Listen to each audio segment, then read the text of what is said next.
Hi, everyone. My name is Himanshu Jain. I am the Charter President of Rotary Club of Stratford and District Membership Chair for District 1130 in London, UK. I'm a third generation Rotarian by chance, but actively preparing the fourth generation to be Rotarians. In this talk, we will talk about our partnership with Lepra UK. In 2019, along with 4 Rotary clubs in New Delhi, India, we started to put together a leprosy control program.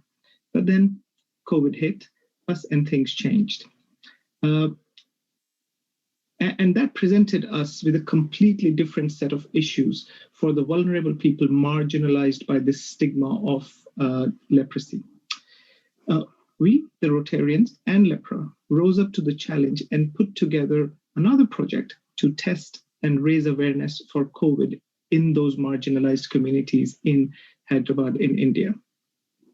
But first, let's hear from Jeff, the CEO of Lepra UK, about why it is important to control this oldest disease in the world called leprosy. Over to you, Jeff. Thank you, Himanshu. So my name's Jeff Prescott. I'm the Chief Executive of Lepra, and I'm going to talk to you about this fantastic opportunity to deal with leprosy presented by the partnership between Rotary and Lepra. So let's get started.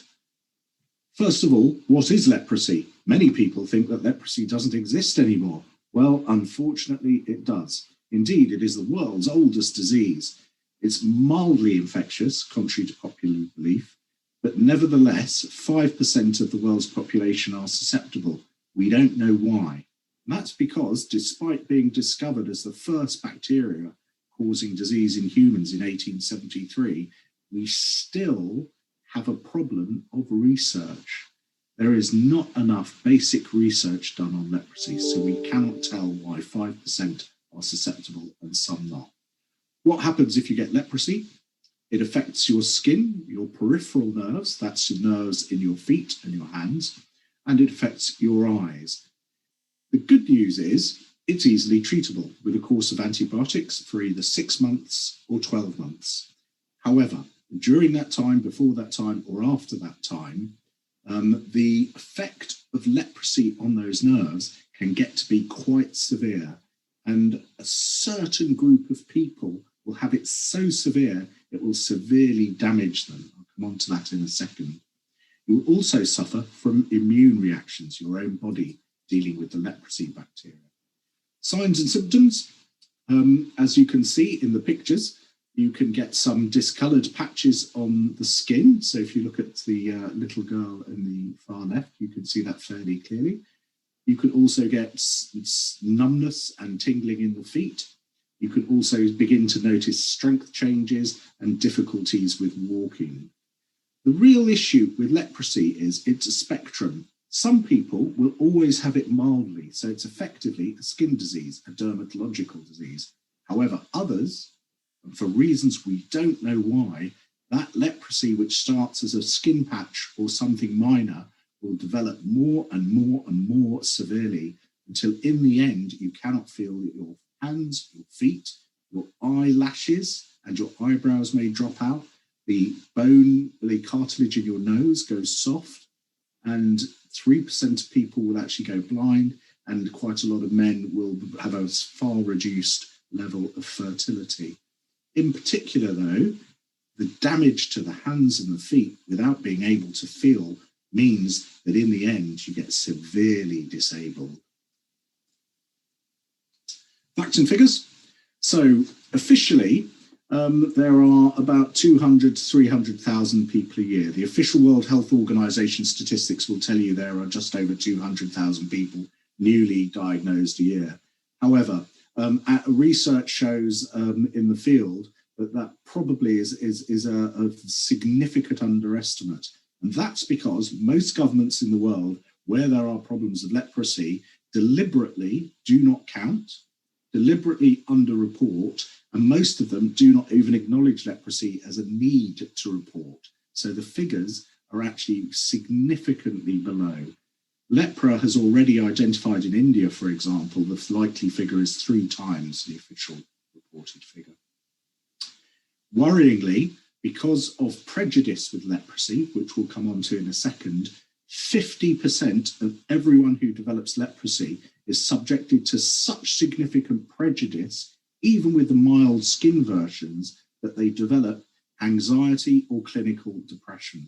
That's 50%. And that gives you a good idea of the amount of prejudice still exhibited to this old disease. At the present moment, it's estimated somewhere between 7 and 10 million people across the globe are living with the effects of leprosy. Either they have it at the moment or they have had it. This figure is under constant revision and it's likely to go up. Good news. Good news is, as I've said, leprosy can be treated by antibiotics. So if people have the courage to come forward, they will be given the antibiotics and they'll get better. However, if the nerve damage is so severe and so advanced, unfortunately, they'll have the damage of that disability for life. The biggest challenge of all, and this is where Rotary can be such a great help, is prejudice. In many, many countries, cultures, and religions in the world, leprosy has a special place. And unfortunately, that special place is a negative one. It still is acceptable in many countries to exhibit prejudice against anyone with leprosy. In many countries, there are laws allowing divorce, preventing people from using public transport, and in many communities, people get kicked out of their homes, ejected from families, and left on the street. This is absolutely amazing and frankly disgusting. 2021 and someone with a disease that's easily curable is rejected by society, and there are even laws in place to legitimize that. Terrible prejudice.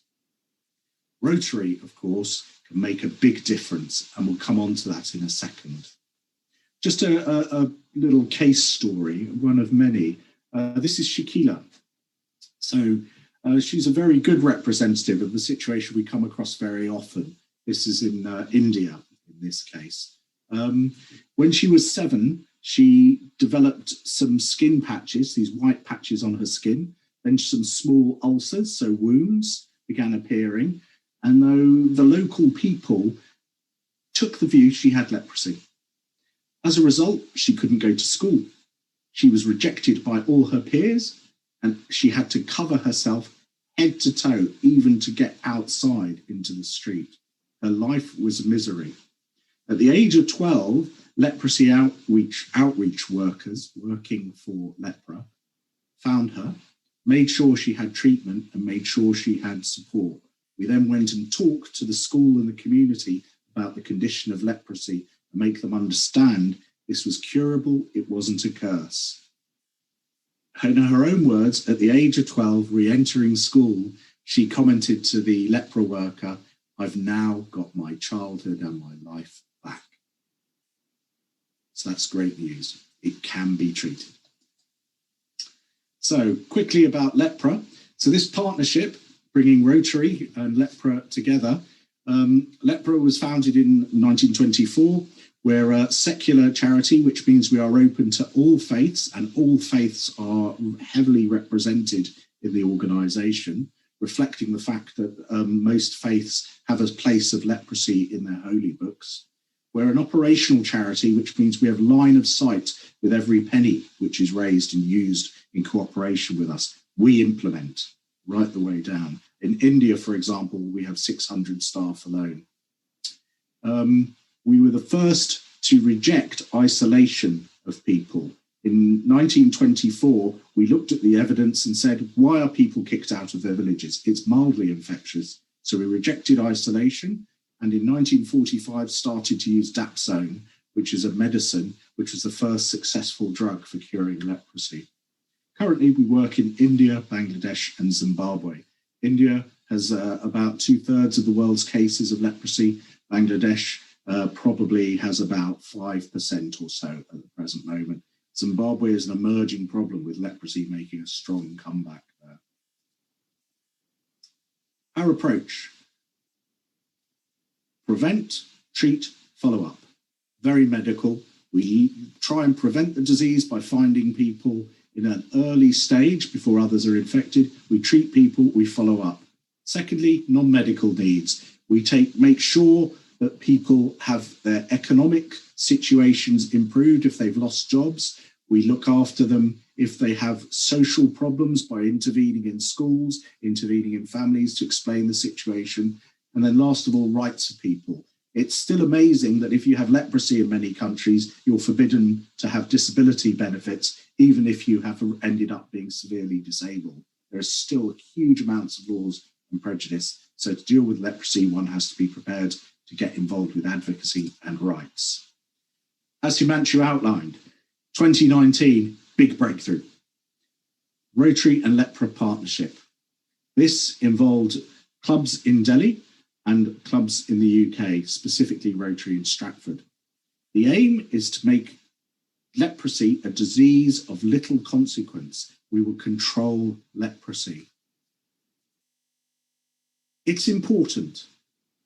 Not only is it vital in terms of humanitarian impact, it's important because what Rotary can bring to the table is something that no other organisation can.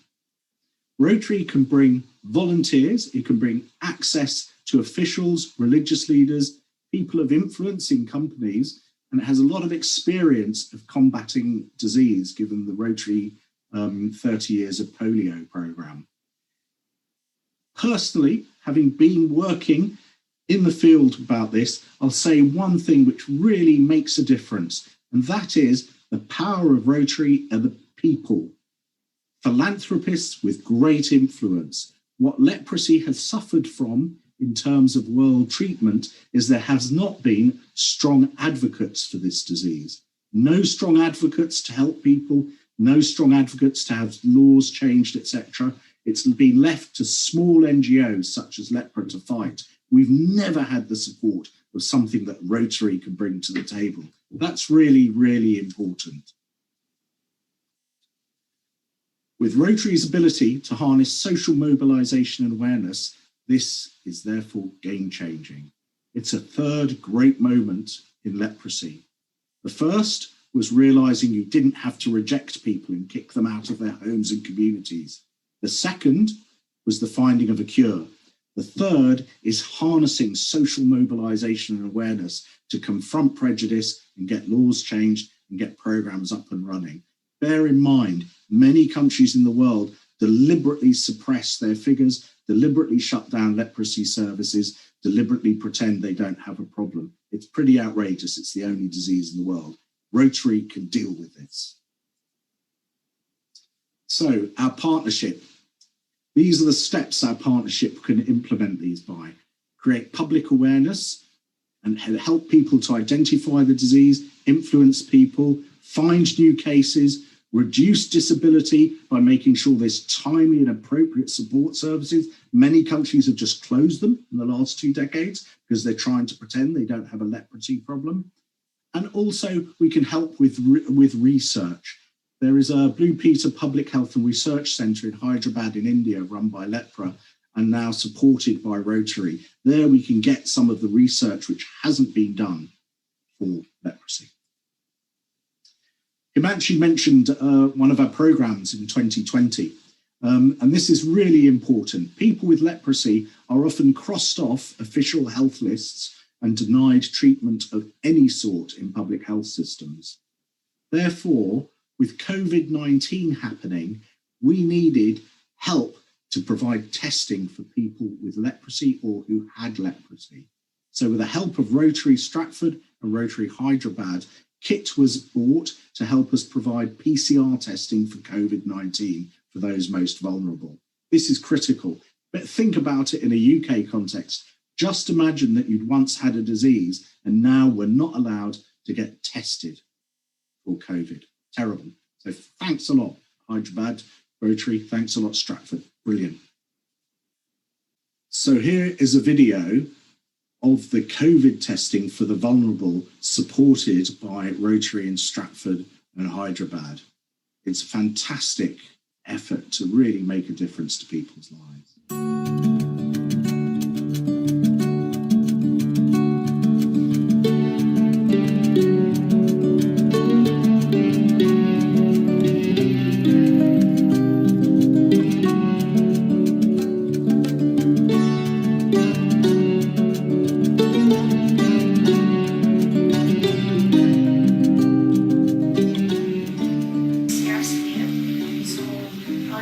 used to have restriction constraint in using of PPEs and N95s. So because of this plan, we could use N95s and PPEs as much needed. And earlier we used to have some restrictions in storing the samples. Now, due to this plan, we granted ultra freezer. So we could store many samples in ultra freezer for RMEs and the BPMs. So thanks to the Rotary. Hi, we have figured out this project with Rotary, where we wanted to increase and scale up our COVID PCR testing in India. And more so for our beneficiaries who have been more at higher risk, like people affected by leprosy, patients who are suffering with these are the ones who have been found out to be more at risk of contracting COVID. This project has been designed to reach them thanks to Rotary, and we look forward to continue the partnership of everyone.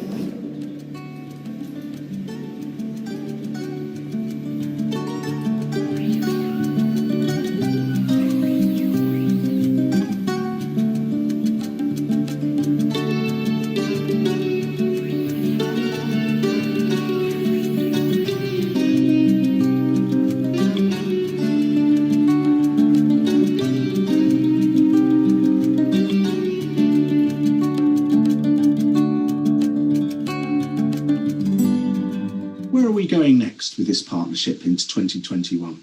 Well, we've got things to do with leprosy, but actually there's a stop press. Just this week, we've been talking about COVID-19, and because of the problem of vaccination now, a lot of people with leprosy or who have had leprosy are not being given vaccinations in India. We therefore will be talking to Rotary about how we can plug that gap. Again, it's pretty shocking to imagine that situation. Just because you once had a disease, you're now being forbidden to get a vaccination. Of course, that's not formal, it's informal, but it's a real problem. We're also talking about raising school awareness of leprosy with Rotary. These are some of our other plans at the moment.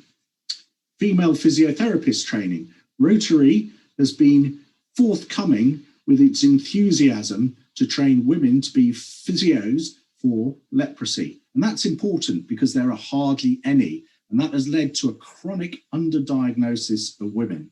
We find that leprosy approximately affects men and women in the same numbers. However, official statistics say that it's 2/3 men, and that's simply because women are being underdiagnosed. So we need female physiotherapists. Shoe technicians. Rotary has decided to help work with us to make more and better footwear, and that needs specialist shoe technicians for people who are disabled. You saw some of the slides earlier, people with severe damage to feet, people missing toes. For that, they need significantly adjusted footwear. This is highly specialized footwear, cobbler work, and therefore the help of Rotary on this will be fantastic. And then starting in Delhi, we'll be working in what's called active case finding. Because of prejudice, people are coming to get diagnosed too late with leprosy, with too much damage. So we need to be active and go out there, particularly into the slums of Delhi, which is our first big project. And that will cost us about £100,000. But we'll be out there in the slums of Delhi this year, COVID allowing, looking for people with leprosy. So we need your help. So thanks to Himanshu and the Rotaries in India, it's been a great start for this partnership. This is a fantastic opportunity to make a huge difference. There are many things in the world, in life, people can do to make a difference, and Rotary has a great record of that. However, leprosy is something special. There is no disease in the world with so much official and unofficial prejudice and opposition. The power of Rotary can truly change this. It may take years, but this is potentially game-changing and history-making. So please join in, and I'll pass back to Himanshu. Please join in this partnership. Thank you. Thank you, Jeff. So what do we want to do now? We want to take this partnership forward. At this time, as Jeff mentioned, we are trying to get the funding approved for the pilot leprosy control program for active case finding. This pilot will be held in Delhi to begin with, and we hope to roll it out across India and then to other parts of the world where leprosy is endemic. And we hope to utilize the legacy of the Polio Plus program in this project. But there are a couple of other immediate need projects that we are working towards in Hyderabad. The first one is to train female physiotherapists, and the second one is to train shoe technicians to make the special shoes for patients with deformed feet. With the recent reduction in funding from TRF, it is vital that we get support from as many districts as possible for these projects to be successful. The other issue, as Jeff mentioned, is of awareness. People in the Western world don't know about this. So we are establishing a Rotary Action Group for Leprosy. We are in the initial stages of this, and if you would like to know more, please contact me. The next step in awareness raising is to take this further by setting up a Leprosy Awareness Day that Rotarians in Great Britain and Ireland can observe, hold events, and raise the much needed funds for this very worthy cause. Last month, the first ever program of scale grant was awarded by the Rotary Foundation to a Rotary Club in Zambia. The value of the project is $6 million US. Our foundation gives $2 million grant, which is matched by the Gates Foundation and World Vision. So the total financial outlay became $6 million. That particular project aims to reduce malaria by 90% in 10 targeted districts. We want to do something similar. Once we are done with this leprosy control program pilot, we hope to apply for one of these program of scale grants to give this effort the momentum that it needs. So we are taking baby steps at the moment, but we are gearing towards taking giant leaps towards controlling this deadly but easily curable disease. And we will need your support in doing this. With that, thank you for having us here today.